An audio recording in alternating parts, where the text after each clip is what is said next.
na'udzu billahi min shururi anfusina wa min sayyiati a'malina.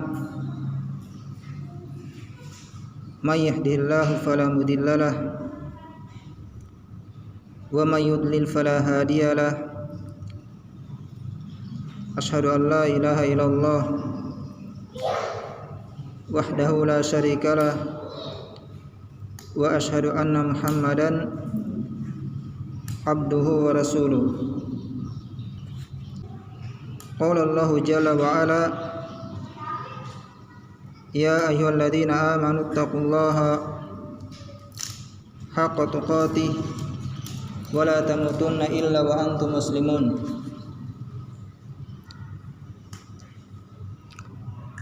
Ikhwatan iman yang dimuliakan Allah Subhanahu wa taala, kembali kita bersyukur kepada Allah Subhanahu wa taala atas semua nikmat yang Allah Subhanahu wa taala anugerahkan kepada kita semua.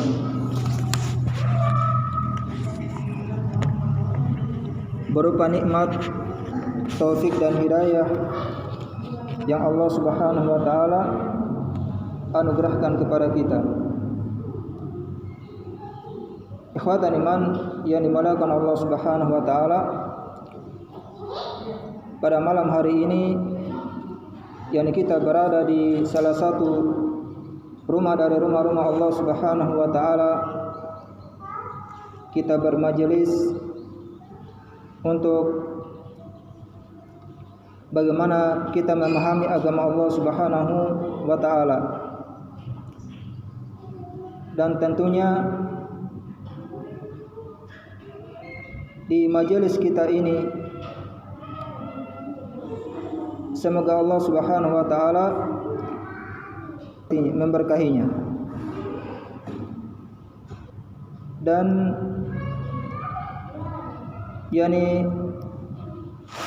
setiap manusia dia memerlukan ketenangan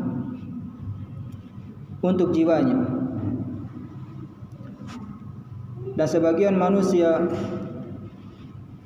mereka mencari ketenangan, mungkin mereka mencarinya dengan berhiburan di pantai, atau sebagian mereka mencarinya dengan nongkrong di warkop, warung kopi, atau juga sebagian mereka, nas'alullah salamu wal afiyah, mereka mencari ketenangan dengan mendatangi klub-klub malam, mendatangi bioskop, yang dimana di sana terdapat banyak kemaksiatan di sisi Allah Subhanahu wa taala. Dan juga sebagian manusia mereka mencari ketenangan dengan cara mendengarkan musik dan lain sebagainya. Iya. Dan ikhwatan iman yang dimuliakan Allah Subhanahu wa taala, seandainya saja musik itu bisa membawa ketenangan jiwa seseorang, maka kita bisa melihat kebanyakan musisi, kebanyakan mereka mengakhiri hidup mereka dengan bunuh diri. Padahal mereka menciptakan lagu dan lain sebagainya. Namun kenapa mereka mengakhiri hidup mereka dengan cara seperti itu? Karena mereka tidak mendapatkan ketenangan jiwa. Maka Rasulullah sallallahu alaihi wasallam beliau memberikan bagaimana cara seorang hamba itu dia mendapatkan ketenangan, as-sakinah dari Allah Subhanahu wa taala. Kata Rasulullah sallallahu alaihi wasallam di dalam hadis yang diriwayatkan oleh Imam Muslim rahimahullahu taala, beliau mengatakan, wa ma jatama'a qaumun fi baitin min buyutillah, tidaklah suatu kaum mereka berkumpul di salah satu rumah dari rumah-rumah Allah Subhanahu wa taala. Ya, yang suatu kaum mereka berkumpul. Apa yang mereka lakukan di perkumpulan mereka tersebut?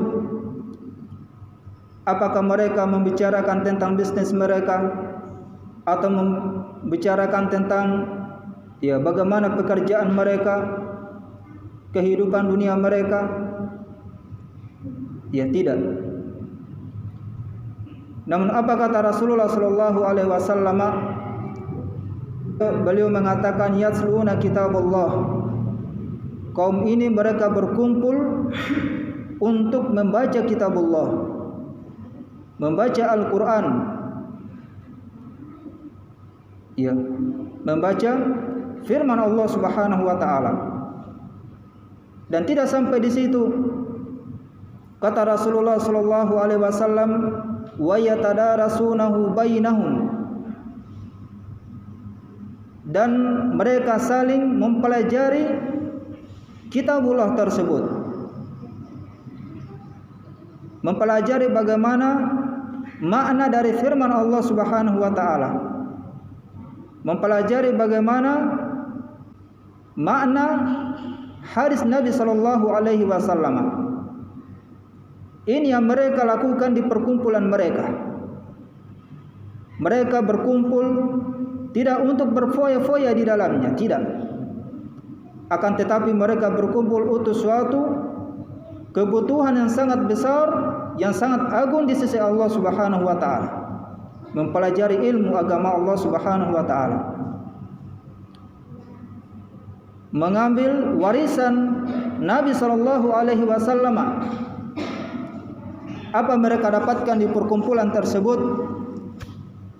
Kata Rasulullah sallallahu alaihi wasallam, beliau memberikan kabar gembira, 4 kabar gembira bagi kaum tersebut.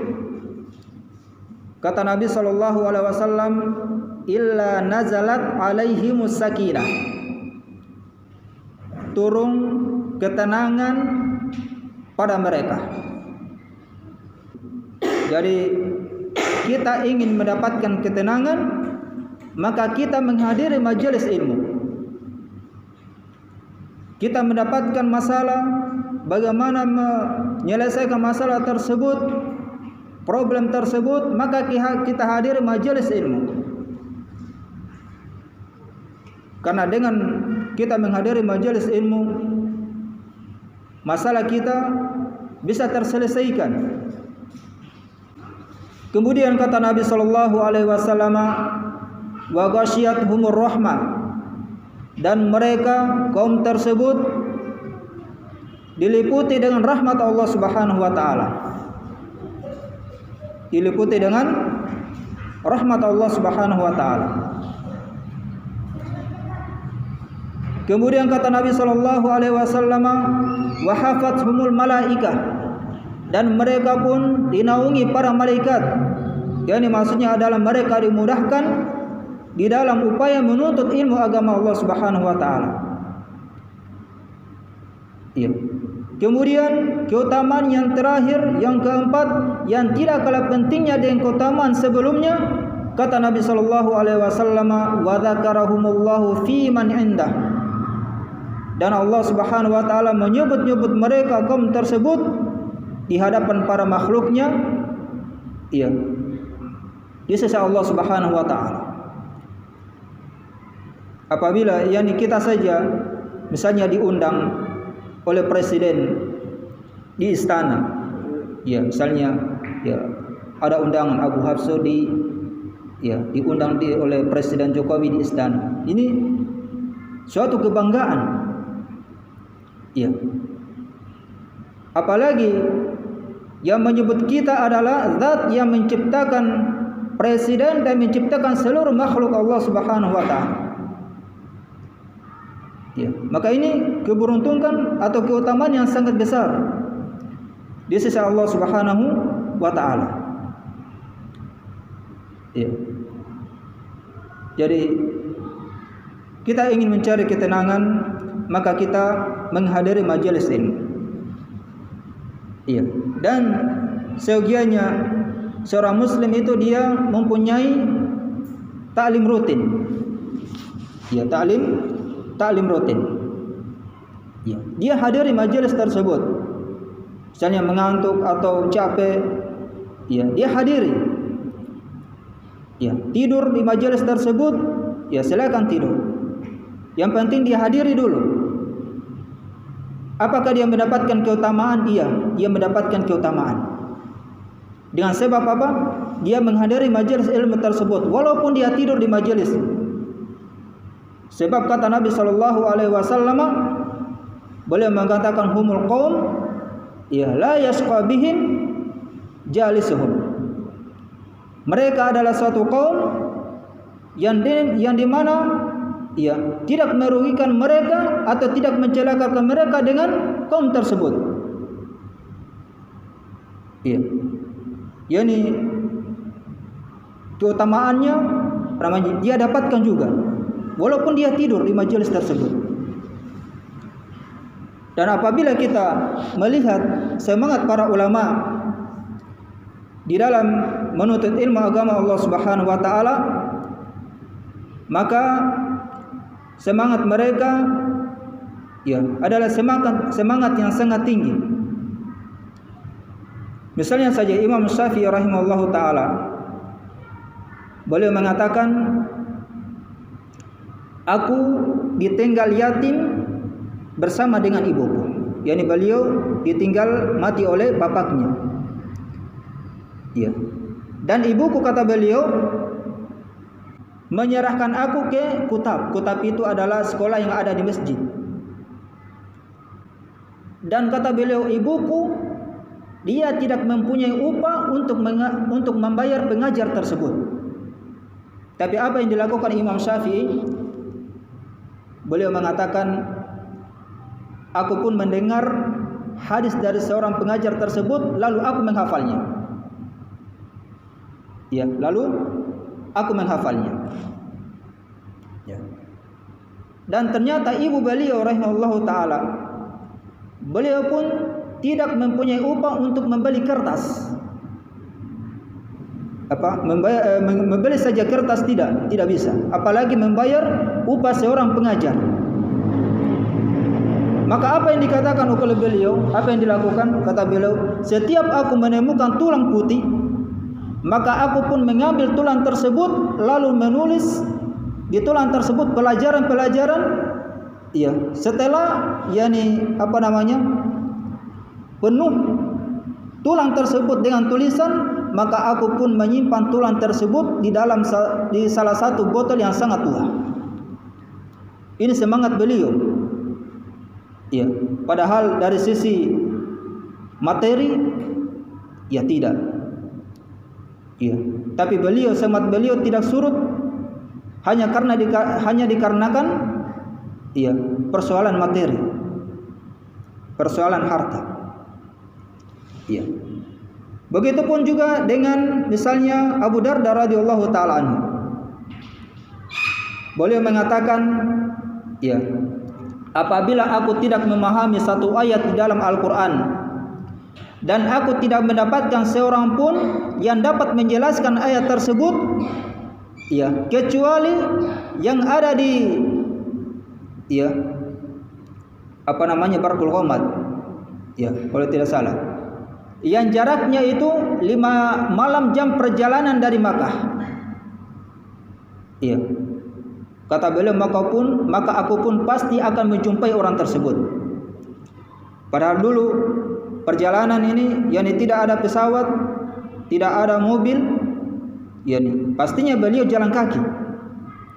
Dan tentunya akan melewati tempat-tempat yang sangat rawan, banyak binatang buas dan lain sebagainya. Iya. Namun beliau pasti akan menjumpai orang tersebut hanya untuk menjelaskan apa? Satu ayat di dalam Al-Quran. Satu ayat di dalam Al-Quran. Begitupun juga dengan ulama yang lain.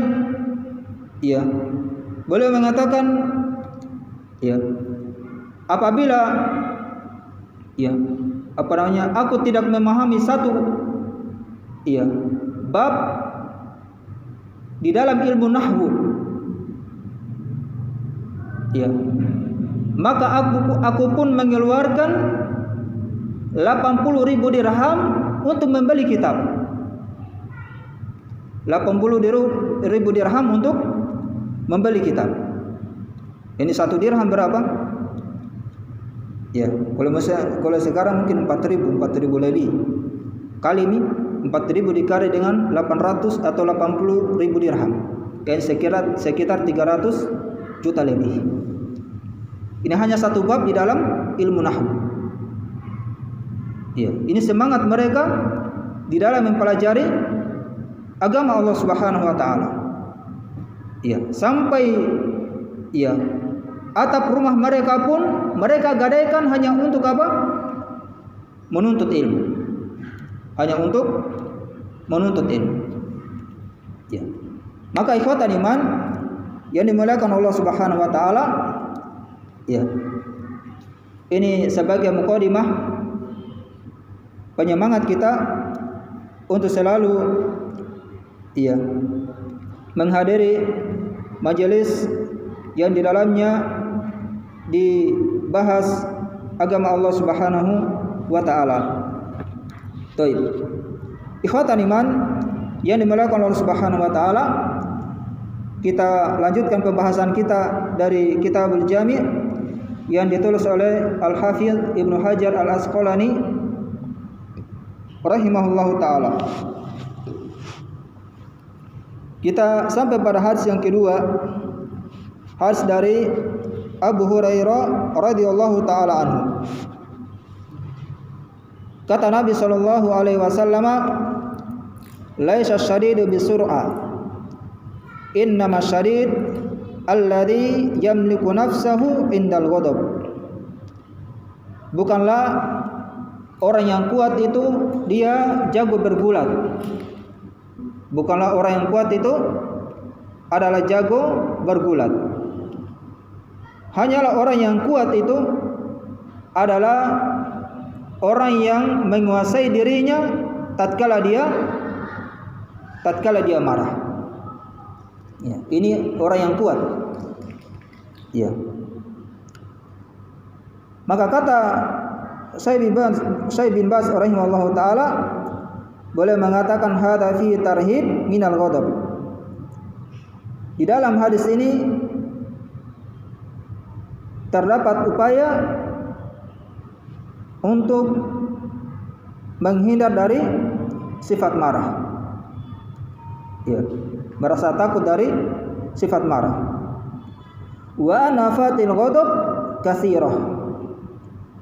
Dan akibat dari sifat marah itu, ya, banyak. Ya, akibat dari sifat marah itu banyak. Ya, terkadang sifat marah itu dia menyebabkan apa? Ya, pembunuhan. Terkadang juga dia menyebabkan pemukulan. Ya. Dan juga terkadang dia menyebabkan celaan dan cacian. Ya, yakni apabila seseorang dia marah, maka, ya, tidak terkontrol lagi emosinya. Kata-katanya pun akan keluar dengan kata-kata celaan atau cacian. Bahkan akan terjadi apa? Pembunuhan. Ya, karena ini sifat marah. Maka orang yang menahan sifat marahnya, amarahnya, ini punya keutamaan tersendiri di sisi Allah Subhanahu wa taala. Bahkan seorang sahabat, yakni Abu Darda radhiyallahu taala anhu, beliau meminta nasihat dari Nabi sallallahu alaihi wasallam untuk ditunjukkan suatu amalan yang dapat memasukkan dia ke dalam surga. Maka kata Rasulullah sallallahu alaihi wasallam, beliau mengatakan la taghdab walakal jannah. Janganlah engkau marah, maka surga bagimu. Ya. Ternyata menahan amarah ini juga merupakan sebab seorang hamba ini bisa masuk ke dalam surga. Bahkan juga sifat marah ini adalah sifat yang menghimpun semua kebaikan. Bahasanya ada seseorang yang meminta wasiat dari Nabi sallallahu alaihi wasallam. Wasiat yang menghimpun semua kebaikan. Ya. Maka kata Rasulullah sallallahu alaihi wasallam, la taghdab. Jangan engkau marah. Namun orang ini meminta terus nasihat, mengulang-ulang permintaannya, tapi Nabi sallallahu alaihi wasallam selalu menjawab apa? La taghdab. Jangan engkau marah. Berarti ini menunjukkan apa? Ada keutamaan yang sangat besar di sisi Allah Subhanahu wa taala. Dan juga dijelaskan di lain riwayat yang lain. Kata Nabi sallallahu alaihi wasallam, man qazama ghaizan. Kata Nabi sallallahu alaihi wasallam, ya. Barang siapa yang menahan amarahnya, wa huwa qadirun ala an yunafidahu, padahal dia mampu untuk melampiaskan kemarahannya tersebut, namun dia tahan amarahnya. Maka kata Nabi sallallahu alaihi wasallam, fada'ahullah ya azza wajal ala ru'usil khalaiq yaumal qiyamah. Maka Allah Subhanahu wa taala akan memanggil hamba tersebut di hadapan manusia pada hari kiamat, membanggakan hamba tersebut di hadapan manusia pada hari kiamat, hatta yuhayyirahu, ya, sampai Allah Subhanahu wa taala, ya, sampai hamba tersebut diberikan kesempatan oleh Allah Subhanahu wa taala untuk memilih bidadari yang yang dia kehendaki. Ya, memilih bidadari yang dia kehendaki. Ya, pokoknya pilih yang paling cantik. Ya. Maka tahan amarah. Ya, tahan amarah. Walaupun mungkin kita ingin bisa untuk melampiaskan amarah tersebut, ya, maka kita tahan. Ya, kita tahan. Kemudian kata beliau, fal ghadab syarruhu kabir. Sifat marah ini kejelekannya sangat besar. Kejelekannya sangat besar. Fayam bagi al-hadar minhu, maka sepantasnya seorang muslim ini dia waspada darinya. Fahuwa min masabi'il akhlak. Ya. Sifat marah ini termasuk dari akhlak yang jelek. Ya, termasuk dari akhlak yang jelek. Ya. Dan yang seseorang dia mungkin dia cepat marah, disebut sedikit marah. Ya, dia dengar sesuatu seolah-olah ini menyinggung dirinya. Ya. Walaupun mungkin manusia yang bicara tersebut dia tidak menyinggung, namun ya seolah-olah dia menyinggung dirinya, maka dia pun marah. Ya. Dengan marah yang sangat. Maka ini termasuk apa? Akhlak yang jelek. Maka sepatutnya seorang muslim dia waspada darinya. Ya, waspada darinya. Walihada qala sallallahu alaihi wasallam, maka oleh karena itu Nabi sallallahu alaihi wasallam beliau mengatakan laisa syadid bisur'ah. Bukanlah orang yang kuat itu adalah orang yang jago bergulat. Dan juga terkadang orang yang bodinya kekar, ya. Tapi kalau dia dibarengi dengan marah, ya ini tidak akan terkontrol bagaimana caranya dia akan mengalahkan musuhnya. Maka peluang untuk dia kalah ini sangat besar. Apabila dia bertanding dengan apa? Diiringi dengan kemarahan. Ya, beda dengan orang yang mengontrol emosinya. Mungkin dia bertanding, ya ini dia kontrol. Ya, dia tidak terbawa dengan sifat marah. Kata beliau, laisa shadir bisur'ah. Bukanlah orang yang kuat itu adalah orang yang jago berkulat. Yakni alladhi yasra'u, ya, atau alladhi yasra'u nas wa yatrahuhum biquwwatihi. Yani orang yang mengalahkan manusia atau menjatuhkan manusia dengan kekuatannya. Laisa hadha huwa syadid fil ma'na al-haqiqi al-kamil. Bukan, ya, orang yang kuat, ya, apa namanya? Yani bukan ini yang dinamakan dengan orang yang kuat secara, ya, hakiki. Ya, bukan seperti ini. Namun kata beliau, innama syadid fil haqiqa huwallazi yamliku nafsahu indal ghadab. Ya, hanyalah orang yang dikatakan, ya, orang yang kuat yang sesungguhnya itu adalah orang yang menguasai dirinya tatkala dia marah. Wa in kana yusamma syadidan alladhi yasra'u an-nas yusamma syadidan wa yusamma qawiyan.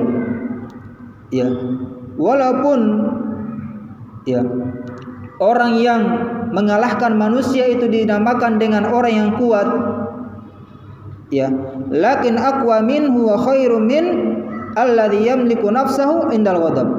Akan tetapi orang yang menguasai dirinya tatkala dia marah ini lebih kuat dan lebih baik dibandingkan dengan orang yang, ya, jago berkulat. Ya, lebih baik. Ya, dia kontrol emosinya. Ya. Apalagi ketika puasa, nah, ini hati-hati. Ya. Kemudian kata beliau, hadza mithlul hadits al-akhar. Ya. Dan, ya, ini semisal dengan hadis yang lain. Laisa miskin bihadza tawaf alladhi yatufu 'alan nas. Kata beliau, ya, bukanlah orang yang miskin itu adalah orang yang, ya, berkeliling, ya, yang dia meminta-minta kepada manusia. Ya. Fatarudduhu al-luqmatu wa luqmatan wa tamratu wa tamratan. Ya. Sehingga cukup baginya satu suap dan dua suap makanan, atau satu, ya, biji kurma dan dua biji kurma. Ya, walakin al-miskin huwa alladhi la yajidu malan wa la yuftanu lahu, ya, fayutasaddaq alaihi wa la yaqumu fayas'alun nas. Kata beliau, akan tetapi orang yang miskin itu adalah orang yang tidak mempunyai harta dan tidak bisa memenuhi kebutuhannya sehari-hari. Ya. Wala yuftanu lahu, dan dia tidak menampakkan dirinya bahwasanya dia ini orang miskin. Dia menjaga apanya? Kehormatannya. Walaupun mungkin dia, ya, penuh dengan kekurangan, tapi dia jaga dirinya, dia jaga apa namanya? Ya, harga dirinya. Ya, dia tidak tampakkan bahwasanya dia ini orang miskin. Ya, fayutasaddaq alaihi.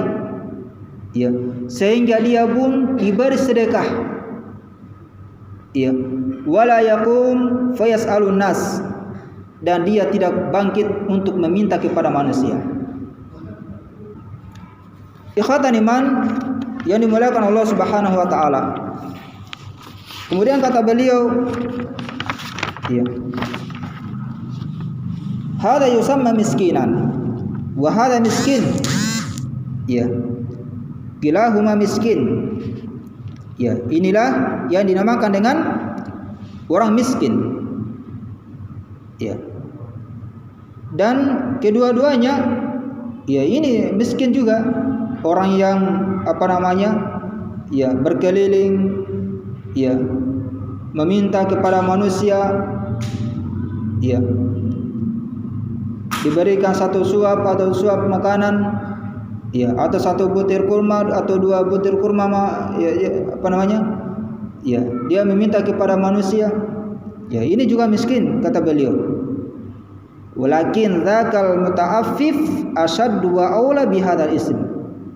Akan tetapi orang yang menjaga kesucian dirinya, tidak meminta-minta kepada manusia, tidak menampakkan dirinya bahwasanya dia ini orang miskin, maka ini lebih patut untuk dikatakan apa? Miskin. Ya. Walaupun ya dia ya penuh dengan kekurangan, tapi dia apa? Menjaga harga dirinya. Dia tidak nampakkan ya bahwasanya kondisinya itu adalah kondisi ya orang yang miskin di tengah-tengah manusia. Ikhwatan iman yang dimuliakan Allah Subhanahu wa taala. Ya. Kemudian kata beliau wa ahqu bihadzal ism wa ahqu bi riayati wa sadaqah. Dan inilah yang lebih berhak untuk dinamakan dengan orang miskin dan lebih berhak ya untuk mendapatkan perhatian dan juga mendapatkan sedekah. Jadi kalau mau bersedekah juga ada ilmunya. Tidak serta-merta lihat orang yang langsung bersedekah, tidak. Ya, lihat orang yang meminta di jalanan, ya, kita pun ikut-ikutan juga bersedekah di situ. Ya. Dilihat ya kondisinya. Ya. Dilihat kondisinya dan dilihat prioritas dari sedekah tersebut. Manfaatnya kemana? Ya. Apakah manfaatnya hanya untuk orang tersebut ataukah manfaatnya untuk ya berguna untuk kebanyakan manusia? Ya, misalnya bersedekah ya kepada para penuntut ilmu. Nah, ini ya manfaatnya sangat banyak. Dengan ilmunya ya dia pun mengajarkan ilmunya tersebut, Anda pun mendapatkan aliran pahala. Ya, dia mengamalkan ilmunya, Anda pun juga mendapatkan apa? Aliran pahala. Ya, beda dengan kita misalnya bersedekah kepada fakir miskin, ya kita langsung memberikan ya sedekah di situ. Mungkin untuk apa? Kebutuhan dia saja. Ya. Kita tidak katakan itu sesuatu yang ya tidak boleh, tidak. Semuanya baik. Namun kita harus melihat apa? Prioritas. Ya, mana yang lebih banyak manfaatnya. Mana yang lebih banyak manfaatnya. Ya. Ikhwatan iman yang dimuliakan Allah Subhanahu wa taala, dikarenakan waktu insyaallah taala kita akan lanjutkan pada pertemuan berikutnya. Subhanakallahumma wa bihamdik asyhadu an la ilaha illa anta astaghfiruka wa atubu ilaik.